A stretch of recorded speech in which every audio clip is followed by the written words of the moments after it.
So this is the recap for live stream 331, I believe. And today we've had a bit of a recovery in the account, but today wasn't without its own set of issues. So we'll have a look across the market. Let's talk with the overall market outlook. Now, the market was in a very narrow range before the market opened up. Looking at NQ was in a range of about 66 points. So it was a pretty narrow range. After the market opened up, we did see a fair bit of volatility come into the market. But overall, we can see, let's hide indicators. We can see from the lows, roughly to where the highs were, maybe 70 points. Somewhere around 60 to 70 points of range, which is pretty narrow for NQ. Came into the market, noticed that gold was in a bit of a range. We had a gap up on gold from where it closed yesterday. Was trading within a range, and what I did was, there's a couple of trades I took that didn't actually work in my favor so well because I didn't get the right amount of contracts filled.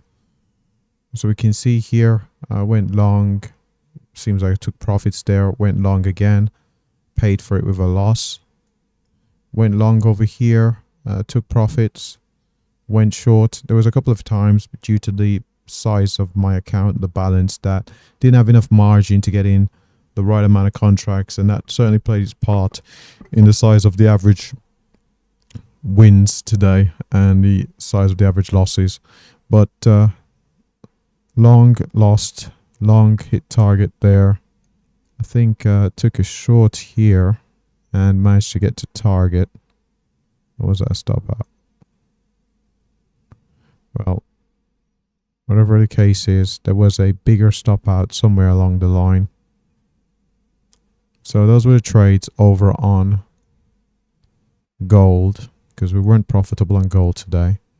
Over on ES, somewhat better, but like NQ, had a pretty narrow range, had a gap up in the market sold, had a bit of volatility after the market opened up. We had this move here, which was off the Michigan consumer sentiment news. Market seemed to be heading down anyway. We've had a long, got out for a loss there, went short. Prices seemed to have gone into my favor, took it off there. Went long, took that trade off, went short down here, and I went short. Seems like I went short again.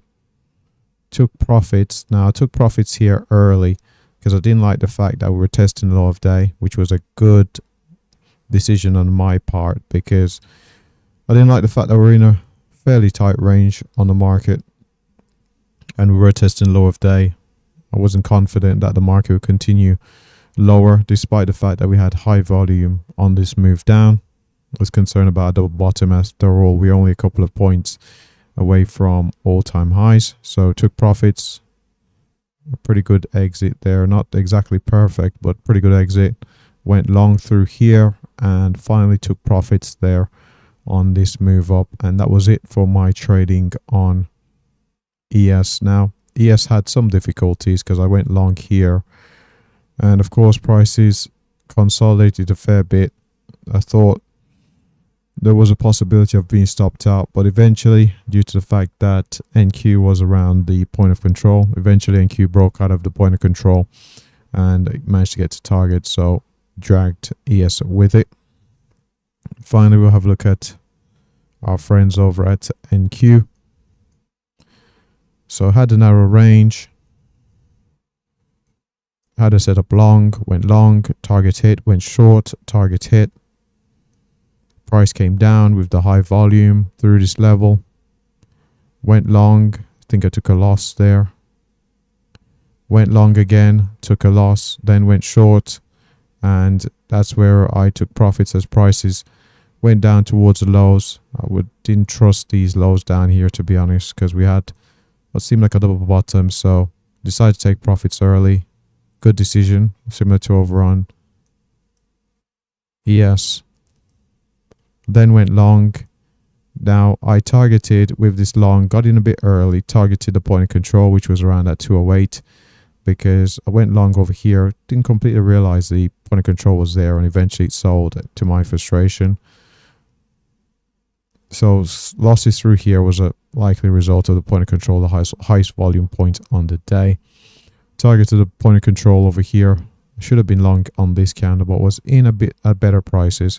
Should have targeted a bit higher, but I wasn't going to buy through point of control considering that it cost me earlier in the day in terms of losses. And when that target was hit along with the ES, that was it for me. I've pretty much just wrapped up the trading on the day. So we'll have a look at the account. So on the account, we can see the balance is up at 291. We started the day with the account at 208. So picked up nearly 90 points, not quite, just probably a bit more than 80. You can see there, we don't have any huge losses today. We do have bigger losses, but somewhat more managed. So we've got 22.5 there in terms of a loss. 36.5, I believe that's the highest loss. Of course, it's on NQ. 28 and 3/4. So it did have some sizable losses, but they weren't outlandish by any stretch. We'll have a look at the trade performance. And over on the trade performance here, we can see we took a total of 15 trades. The total P&L on the day is 83,475. 11 winning trades, 4 losing trades for an accuracy of 73%. Obviously, with the higher accuracy, the average win being smaller than the average loss. Now, in terms of the most volatile instrument, RNQ, we hit 67%, and the average winner being bigger than the average loser, which is a good thing. The total P&L on NQ being 69,250 accounts for the majority of the P&L, as you'd expect, with it being the most volatile among the instruments.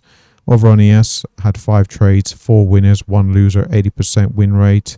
Total P&L there is 33,125, and the average win only slightly bigger than the average loss. Sorry, slightly smaller. Correction, slightly smaller than the average loss. So near 1-to-1, but the accuracy certainly played its part in being profitable there.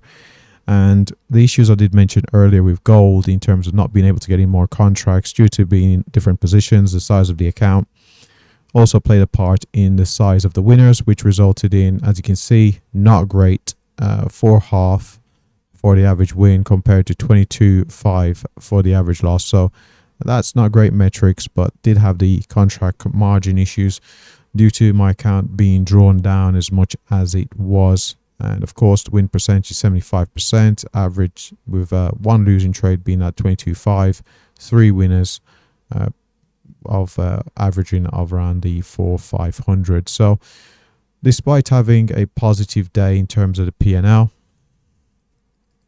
there are certainly, as the account grows, hopefully this is a bit of a turnaround, but as the account grows, hopefully we can get this in alignment more with this in terms of the gold trades and the other instruments as well.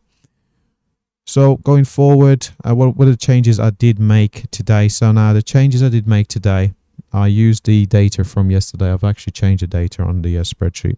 Used data from yesterday and used what the average loss was as the daily target. So the average loss yesterday was, I think it was 3 on gold, so use that as a target. Target on ES was 12.5 was the average loss, so that's why I used it as a target today. And over on NQ, the average loss was around 28.5, and that's pretty much what I used as the average target today.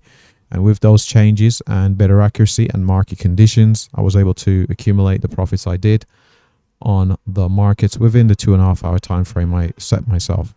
Now with that said, thanks for watching. Good luck trading. Have a great day.